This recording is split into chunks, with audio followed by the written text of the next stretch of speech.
안녕하십니까 선배 후배님들, 안전하는 아빠 안전아빠입니다. 오늘 영상은 산업안전지도사 안전 분야에 대한 그 전망, 과연 시간과 노력을 투자해서 도전할 만한 자격증인가, 이렇게 제목을 잡아봤는데요.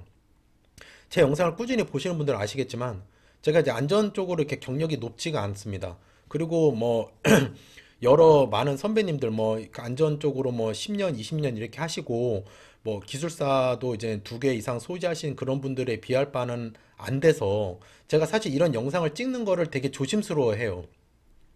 뭐 아는 것도 없는데 무슨 전망을 네가 얘기하냐, 이렇게 얘기가 될 수 있는 부분이기 때문에 저도 제 자신도 그렇게 생각을 하고 있고요. 근데 이제 워낙 구독자분들이 많은 이 영상을 다뤄주시기를 요청을 주셔서 제가 알고 있는 부분 내에서 저도 나름대로 조사를 한 후에 영상을 이렇게 업로드 하게 됐습니다. 다소 이제 다른 부분이 있어도 양해를 바라도록 하겠습니다. 산업안전지도사, 공통적으로 산업안전지도사의 직무는 공정상의 안전평가 지도, 유해위험 방지 대책에 대한 평가 지도, 이 2개에 대한 계획서 보고서의 작성, 그 밖에 산업안전에 관한 사항이 산업안전지도사, 전기기계, 화공, 건설에 대한 법적으로 정한 직무 내용입니다. 이런 직무를 해야 된다라는 거죠. 그냥 생각 없이 읽지 마시고 나중에 지도사를 취득하셔서 업무를 하시게 되면 이 업무를 해야 된다라는 거죠. 그리고 지금 안전 관련 국내 법령이 이게 이제 건설 안전에 좀 국한되어 있긴 한데, 건설기술진흥법, 건설산업기본법, 시설물 안전관리 특별법, 건축물 관리법, 중대재해처벌법, 도시 및 주거환경정비법, 재내 및 안전관리 기본법, 공무시설 안전관리법, 뭐 산업안전보건법은 당연한 거고요. 당연해서 안 적어놨는데, 이렇게 많은 법에서 안전에 대해서 언급을 하고 규정하고 있고 얘기하고 있다라는 거죠. 이거를 왜 여기다 넣는지 제가 뒤에 가서 다시 말씀드릴게요. 산업안전지도사의 기계전기 화공은 같이 묶여져 있고요. 건설 쪽이 따로 묶여져 있습니다. 기계전기 화공은 굳이 제가 한번 말씀을 드리면은 유해위험 방지계획서, 안전보건 개선계획서, 공정안전보고서, 작업계획서, 물질안전보고서를 작성할 줄 알아야 되는 거죠. 이걸 작성해야 하는 게 산업안전지도사 하는 업무니까. 그리고 전기기계기구 설비, 화학설비에 대한 설계, 시공, 배치, 보수, 유지에 관한 안전성 평가 기술 지도. 그리고 이제 전기에 대한 내용, 그 다음에 화공에 대한 내용, 기계에 대한 내용, 이런 것들의 기술 지도를 해야 된다는 거죠. 법적으로 직무가. 그걸 할 때는 안전관리 전문기관 면허를 받아서 1인 지도기관으로 이 직무들을 할 수 있다는 겁니다. 이걸 취득하시고서는. 건설안전 쪽은 유해위험 방지계획서, 안전보건 개선계획서, 건축토목 작업계획서 작성 지도를 하고, 가설구조물, 시공 중 건축물, 해체공사에 대한 붕괴 우려 장소에 대한 안전성 평가, 가설시설, 가서도로 안전성 평가, 굴착공사 안전시설 지반붕괴 매설물 파손 예방에 대한 기술 지도를 건설재해 예방 지도기관을 면허를 받아서 오픈하셔가지고 이 직무들을 한다라는 거죠. 아니면 어디 그냥 취업해가지고 이제 하시던가. 제가 예전에 영상에 올렸던 산업안전지도사의 진로 또는 페이, 이제 그거에 대한 영상을 보시면 이제 이거에 대한 설명이 자세히 나와 있는데 보시면 되겠고요. 이렇게 할 수 있다는 거죠. 이게 엄청난 메리트가 있는 거죠. 무슨 회계사나 변호사도 아닌데 이렇게 지도기관을 할 수 있다는 게 이게 엄청난 메리트가 있는 겁니다, 사실. 건설재해 예방 지도기관의 수임 업무에 대해서 제가 잠깐 말씀을 드리면은, 이제 건설 쪽만 말씀을 좀 드리면, 이게 지금 그 산업안전보건공단의 교육원에서 나와 있는 그 교육 그 과정인데, 자세히 보시면 공정안전 기술 기준, 코샤 가이드, 그리고 제조업 유해위험 방지계획서 작성 실무, 공정안전 성과 평가, 그리고 이제 건설 쪽으로 보시면 가설 구조 안전, 유해위험 방지계획서 작성 및 심사 실무, 코샤 MS 심사원 양성. 이게 산업안전지도사를 가지고 계신 분들이 보통 이거를 교육을 받아요. 이 교육을 받으시면, 예를 들어서 심사원 양성 교육을 받으셨다. 그러면 자기는 이제 본인은 그거에 대한 업무를 하나 더 할 수 있는 겁니다. 지도기관을 하시면서. 그러니까는 여기 아까 이제 법적으로 나와 있는 것들에서 이런 것들이 추가적으로 본인이 수임 업무를 할 수 있다는 거죠. 그리고 추가로 지금 이제 법적으로 지금 이제 개정 논의 중인 상황인데, 산업안전지도사, 특히 이제 건설안전 분야요. 건설안전 분야는 저는 이제 취득을 했지 않습니까? 그러니까 제가 건설기술인협회 쪽에 산업안전지도사 취득했다고 등록을 하러 갔는데, 제 등급이 이제 건설기술인 등급이 있거든요. 예, 현업에 계신 분들은 너무 잘 아시겠지만 초급, 중급, 고급, 특급이 있는데 그 급수에 따라서 자기가 건설 현장을 맡아서 책임져를 할 수 있는 그 수준이 달라지는 건데, 보통 이제 건설사에서도 채용을 할 때 이제 그거를 기준으로 많이 보는데 그게 전혀 변동이 없습니다. 그 점수가. 산업안전지도사 건설안전을 취득하시면은 건설기술인에 전혀 해당이 안 돼요. 그게 등록을 하시면은 건설기술인 그 저기 경력기술서 있지 않습니까? 그 맨 하단에 그 직무의 자격 취득 사항으로 그냥 한 줄 들어갈 뿐이에요.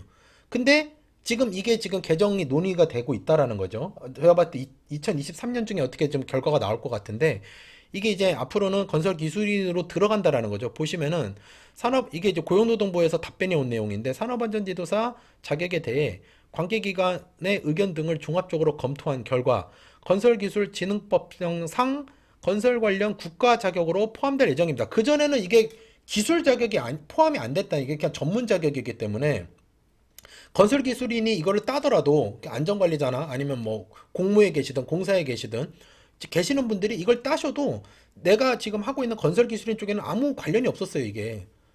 따도. 내가 그냥 따로 차리지 않는 이상. 근데 이제 이게 지금 해당이 된다라는 거죠. 그럼 이 가치가 당연히 올라가겠죠. 저는 그렇게 생각합니다. 다음. 왜 이제 그 지도기관을 등록할 때 이거를 이제 모르시는 분들이 많아요. 저도 공부할 때 몰랐습니다. 고용노동부 관할 지역 안에서만 활동을 해야 돼요. 근데 이제 보시면은 서울청이 있고 경기, 인천, 광원청, 부산청, 경남청, 대구청, 경북청, 광주청, 전라청, 대전, 충청 이렇게 있는데 거기서만 기술지도 업무를 하셔야 됩니다. 취득하시면. 뭐 전국적으로 다 움직이시는 게 아니에요. 뭐 요, 제가 이제 뭐 사무실을 제가 뭐 하남에다 냈는데 참고로 나중에 하남에 낼 예정입니다. 제가 아직 제 사무실이 있는 건 아니니까요. 그러면 저는 경기도권에서만 해야 된다라는 거죠. 제가 지금 뭐 지도 업무를 강원도에 가서 하면 안 된다라는 겁니다. 그 관할 구역 내에서만 해야 돼요. 그리고 산업안전지도사는 지금 12회차 때 지금 합격자 수를 보시면은 지금 이거 최종 합격이거든요. 192명.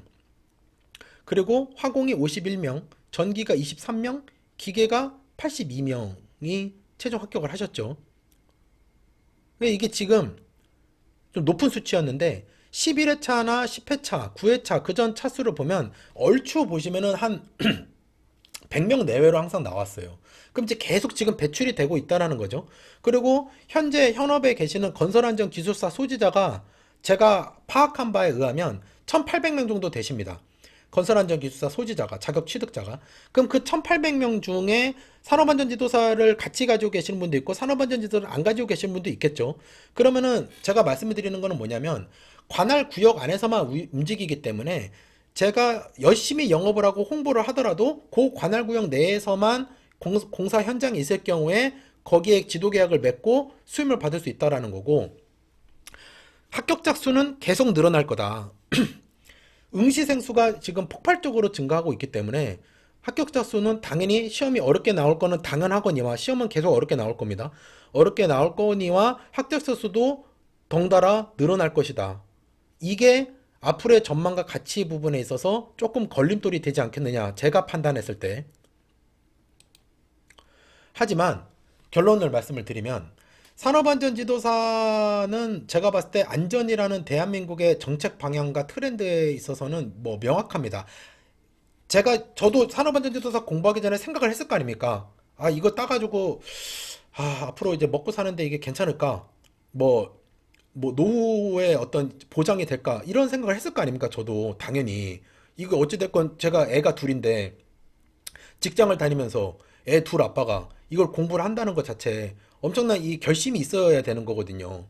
그러니까는 저도 나름대로 생각을 해봤는데 중대재해처벌법 시행이라든가 앞서 말씀을 드렸던 이런 법령들이 안전에 대한 것들이 계속 추가가 돼서 개정이 되고 있고 신규로 들어오고 있다라는 거죠. 연구실 안전법이라는 것도 있어요.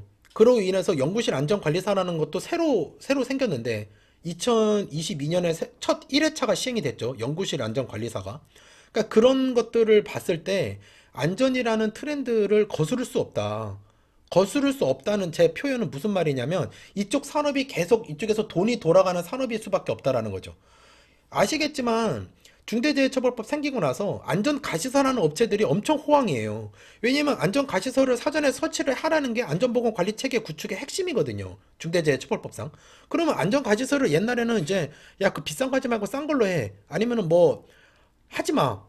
뭐 금방 하루 이틀이면 끝나는 작업인데 무슨 안전가시설을 사전에 설치하고 하냐. 이렇게 되던 상황이 지금은 야, 일단 사가지고 설치해놔. 이렇게 된다라는 거죠, 현장에서는. 그래, 안전가시설 하는 업체들이 엄청 호황이라는 거는 당연히 그로 인한 안전 인력들에 대한 수요도 같이 따라올 수밖에 없고, 최근에 있었던 이태원의 그런 그 참사도 있거니와 안전이라는 게 계속 화두가 된다라는 거죠.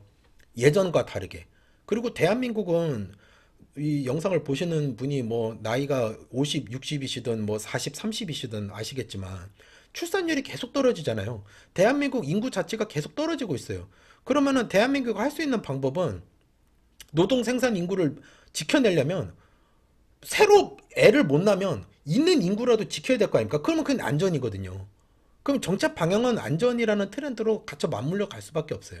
그로 인해서 이 산업이 계속 이제 활성화될 수밖에 없고, 그렇기 때문에 산업안전지도사를 떠나서 뭐 기술사가 됐든, 뭐 기술사도 예전에 제가 한번 정리해서 말씀을 잠깐 드렸지만 뭐 기사가 됐든 안전 쪽으로는 계속 이게 이제 화두가 될 수밖에 없다. 다만 기계나 전기나 화공이나 어떤 걸 할까요? 저한테 많이 여쭤보시는데 사실 전 그쪽 모릅니다. 정말 죄송하지만 저는 건설밖에 몰라요. 제가 뭐 기계, 전기, 화공을 어떻게 알겠습니까? 공부해서 산업안전보건법에 있는 내용만 알 뿐이지. 근데 저는 이제 항상 저한테 답 이렇게 쪽지 메시지 보내주실 때 제가 답변을 드리는 거는 명확해요. 본인이 잘할 수 있는 분야, 그리고 이 분야를 내가 할 수 있는 분야. 제가 아까 직무를 말씀드렸잖아요. 지금 이거 따시면 이 업무 하셔야 되는 거예요. 지금 이거 기계, 전기, 화공 따시면은 이거 직접 작성하셔야 되는 겁니다. 이거 가서 기술지도 하셔야 돼요. 이거 기술지도 책으로 보시는 거랑 현장에서 가시는 거랑 다르다니까요. 이거 완전 다른 겁니다. 현장에서 가서 이게 지금 어디가 유해 유hem 요인인지 보시고서는 그걸 지금 현장 관리자한테 지적하셔야 될 거 아니에요. 그러고서는 그거 기술지도 평가서 쓰셔야 되는데, 그리고 갔다 와서 그것도 노동부에 신고해서 보고하셔야 되고, 그러면 그 업무가 내가 이거를 계속 할 업무로 나한테 맞겠느냐. 그걸 먼저 판단하셔야 된다는 거죠. 이걸 지금 전망을 보시기에 앞서, 전망을 생각하기에 앞서. 그렇기에 그 산업안전지도 상계 취득으로 고소득자가 되자. 고소득자가 되자. 이거는 정말 어려운 이 젊은 질문이에요. 산업안전지도사 하나 따가지고 뭐 고소득자가 되는 거는 제가 봤을 때 아닌 것 같아요. 제가 봤을 때는 아닌 것 같고, 다만 본인의 경쟁력을 강화시켜준다. 예, 그건 확실한 것 같습니다. 그건 확실한데 이걸로 인해서 뭐 연봉 8천, 뭐 연봉 1억, 그거는 제가 봤을 때 아닌 것 같고요. 그 지금 이제 요 화면에 나와 있는 2번에 보시면은 그 영업이나 홍보력이나 친화력에도 되게 중요해요, 사실. 이걸 1인 지도기관을 한다는 건 자기 사업을 한다는 거잖아요.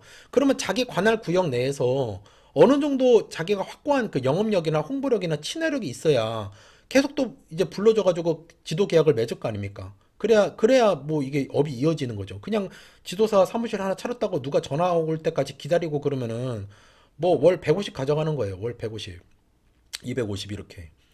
그리고 아까 말씀드렸던 그 공단이나 노동부에서 하는 심사원 양성 교육이라든가 그런 것도 이제 하시면서 본인이 할 수 있는 업무들을 계속 이제 확장해 나가는 거죠. 그렇게 했을 때 이제 본인이 이제 계속 소득을 늘려갈 수 있다. 산업안전지도사 전망과 가치라는 그 영상을 만들었는데, 사실 제가 그동안 많은 쪽지와 그리고 이제 그 문의사항을 받았던 내용들에 대한 답변입니다. 지금 이 영상은. 그래서 아무쪼록 충분한 답변이 됐기를 이제 바라고, 제가 진심으로 생각하는 부분으로 제가 영상을 만들었기 때문에 제 진심을 느끼시고 도움이 되셨으면 좋겠습니다. 시청해 주셔서 감사합니다. 항상 열심히 하겠습니다. 고맙습니다.